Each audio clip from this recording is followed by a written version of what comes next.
আপনি হাতটা দেন দিতে পারবেন ভাই ওটা শেষ হোক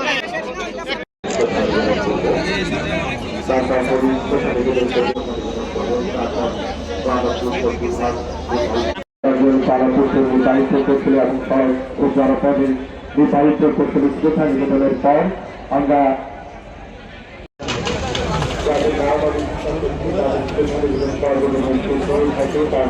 জাতীয় ধর্ম নির্বিশেষে ২৪শে জুলাই স্বৈরাচার ফ্যাসিস্ট সরকারের বিরুদ্ধে ছাত্র জনতার গণ আন্দোলনের মুখে সরকার পালিয়ে যেতে বাধ্য হয় এবং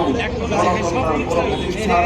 এই সংগ্রামের আজকের এই দিনে ৩৬শে জুলাই তথা ৫ই আগস্ট বিজয় লাভ করে আমরা রব্বুল আলামিন এই যুদ্ধে যারা শাহাদাত বরণ করেছেন তাদেরকে জান্নাত হিসেবে কবুল করে নাও। জুলাই